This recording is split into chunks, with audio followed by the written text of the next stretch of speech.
Hello everyone. మీరు కూడా ఇలా ఎలక్షన్‌కి ట్రావెల్ చేశారా? మీరెలా విజువల్స్ చూసారో నాకైతే తెలీదు గానీ, నేను ట్రావెల్ చేసిందైతే సాటర్‌డే ఈవినింగ్. అదే గౌతమి ఎక్స్‌ప్రెస్‌కి. ఘోరం అంటే ఘోరం ఉన్నారు క్రౌడ్. చూస్తున్నారు కదా! అసలు ఈ క్రౌడ్‌లో ఫస్ట్ మామూలుగా మాకు ఈ స్లీపర్ కోచ్‌కి రావడానికే నియర్లీ 16 వరకు రావాల్సొచ్చింది. ఈ కంపార్ట్మెంట్స్ అన్నీ దాటుకుని. వచ్చిన తర్వాత ఎక్కడానికి చాలా స్ట్రగుల్ అయ్యాము మేము. ఎలా అంటే కనీసం సూట్‌కేస్ లోపలికి హెల్ప్ చేయడం మానేసి వన్ లెగ్ మీద ఉండి చాలా సేపు ఈవెన్ సూట్‌కేస్ లోపలికి హెల్ప్ చేయడం మానేసి బయటికి లాగి పడేయడం. చాలా అంటే చాలా వరస్ట్‌గా అనిపిచ్చింది. అండ్ ఇప్పుడు ఒక బోగీ జనం ఉండాల్సిన దిక్కుని ఒక 4 బోగీలు జనం ఉంటే ఎలా ఉంటుంది? అలా. ఇప్పుడు మీరు క్రౌడ్ చూసే వాళ్ళలో మనకి ఏసీలోని అన్నిట్లోని ఎక్కేసారు. ఇప్పుడు మీరు బ్యాగ్ చూస్తున్నారు గదా!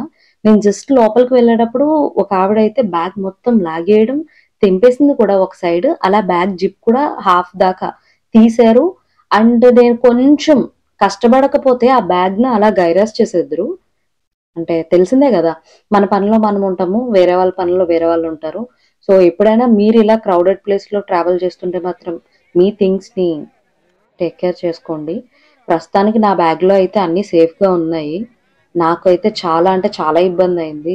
ఆహ్, వెళ్ళడం గానీ, ట్రైన్ ఎక్కడం గానీ, అసలది రిజర్వేషన్ లాగే లేదనమాట. పాపం అక్కడ మీరు చూస్తున్నారు కదా! టీసీ వచ్చి ఫ్రమ్ స్టార్టింగ్ ఆన్‌వర్డ్స్ నేను ఏసీ దగ్గర నుంచి చూస్తున్నా. అక్కడి నుంచి వచ్చి మొత్తం అన్ని బోగీల్లోని రిజర్వేషన్ లేని వాళ్ళందరిని దింపేశారు. బట్ ఇప్పుడు మీరు చూస్తున్న జనమున్నారు కదా! వీళ్ళంతా బేగంపేటలో ఎక్కిన వాళ్ళు, సికింద్రాబాద్‌లో చూస్తున్నారు గదా!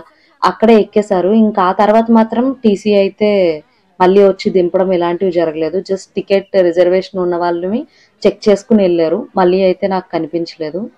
But one thing I just wanna say ఇప్పుడు ఎలక్షన్ మూమెంట్ గాబట్టి గోదావరి ఏరియాస్ అది కూడా ఎస్పెషల్లీ గౌతమి ట్రైన్‌కి ఇంత ఫ్లోటింగ్ ఉంటుందని నేను ఇప్పుడే చూడడం అయితే. నిజంగా ఫెస్టివల్‌కి లైక్ పొంగల్ ఫెస్టివల్‌కి ఖాళీ అయిపోతది. హైదరాబాద్ అది ఇది అనుకుంటాం గానీ, ఓహ్ మై గాడ్! ఎలక్షన్‌కి నేను పర్ఫెక్ట్ విజువల్ చూసా అనిపిచ్చింది.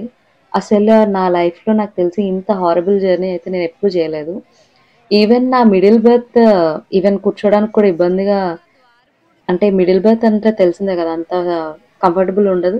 అయినా స్టిల్ దాంట్లో పడుకోకుండా మళ్ళీ వేరే వాళ్ళని ఇంక నుంచునే ఉన్నారు నాన్ స్టాప్. ఇంక సరే అని చెప్పని ఒక ముగ్గురు కూర్చొని, ఆపోజిట్‌లో కూర్చున్న వాళ్ళకి ఇటు పెట్టుకొని, చాలా అంటే చాలా ఇబ్బంది పడుతూ వచ్చామనమాట. వచ్చిన తర్వాత ఒక్క ద్వారపూడి స్టాప్‌లో దిగిన జనం జూడండి. మొత్తం ఆ బ్రిడ్జ్ ఫుల్ అయిపోయింది. బ్యాక్ సైడ్ ఇంకా మీకు విజువల్‌గా అనిపించట్లే గాని లాంగ్ లెంగ్త్‌లో ఉన్నారనమాట క్రౌడ్. అసలు రాజమండ్రిలో కూడా ఇంతమంది దిగారా లేదా అనే ఫీలింగ్ అనిపించింది మాకైతే. ఆ ట్రైన్ ఇంకా ఫుల్ అవ్వి ఇంకా బయటకొచ్చి ఉన్నారు కదా జనం. జస్ట్ ఇంకా 2 స్టాప్సే ఉంది. సమర్లకోట అండ్ కాకినాడ. వారిపూడిలో ఇంతమంది జనం దిగినా గూడా ఈవెన్ స్టిల్ ఇంకా ట్రైన్ కంప్లీట్ ఫుల్‌గా అనిపించింది.